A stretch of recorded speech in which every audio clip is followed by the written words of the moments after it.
to take movement for the actor. And this is my first formal dance experience. And the teacher, first asked why I was in the class. And I thought she was asking because I wasn't good enough to be in the class, but she thought that I was actually too good to be in this type of class. And she was surprised to find out that I had never taken any formal dance training before that class. I took my first ballet class and I realized that that was my calling. I think it was because everything else came so naturally as far as dance. Ballet was the thing that provided me with tons of challenges, and I liked a challenge, so I continued to pursue it.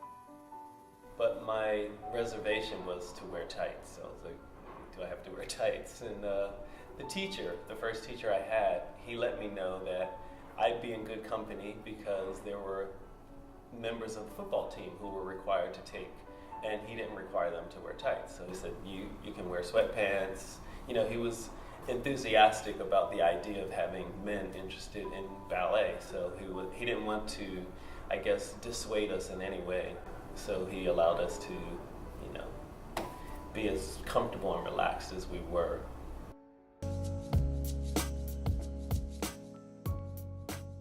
think I started dancing in second grade. I didn't really make the choice to do it. My parents just kind of noticed that I was always like hopping around the house and stuff, and so eventually they were just like, well, let's get him in dance, like maybe he'll enjoy that. And so they just put me in, and I remember being just super excited about it after my first class and just doing the most basic parts of learning dance in my living room afterwards, and just being so happy. And my mom had these photos of us where I'm in this first position, and it's the world's worst first position because I had only done it for half hour beforehand. But I just had the biggest smile on my face. And I think they actually told me that I had to do ballet, and there was probably some grumbling on my part about that at first. But I pretty quickly got over that once I started taking class.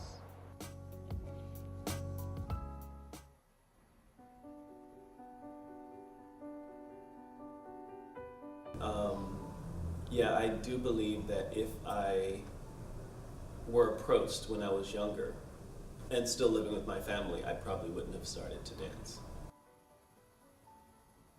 As far as the stigma, I come from a Black and Latin background, and in case you didn't know, that culture is very homophobic, especially back then.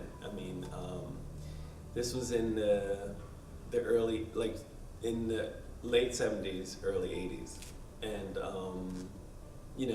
America wasn't as open-minded about a lot of things that they are now.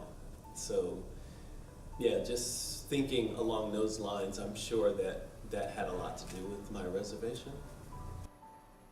By the time, it did happen, I don't recall having a conversation with my family, letting them know I'm about to dance. It just sort of happened, and by the time they knew that I was dancing, I was considered good, and, doors were starting to open, so, they embraced it more. My father never actually came to see me dance, but everyone else had.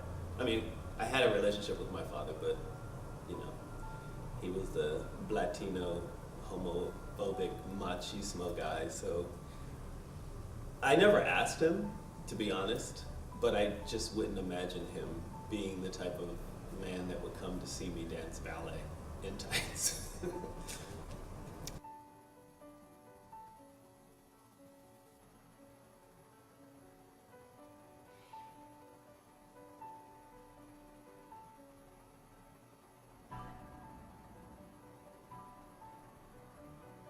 This sort of rush that one probably gets. I'm assuming that's why most dancers continue to dance. It's this feeling that if you haven't experienced it, it's kind of hard to describe, but I guess most people would equate it to doing drugs, because I guess there is the endorphins that are released, so in a way it's a natural high, if you will, and that's mainly one of the things. And The other thing is I love a challenge. So I love the idea of striving for perfection, which we all know is impossible, but just working towards that, gives you something to wake up for and to live for, It's the work ethic and the challenge.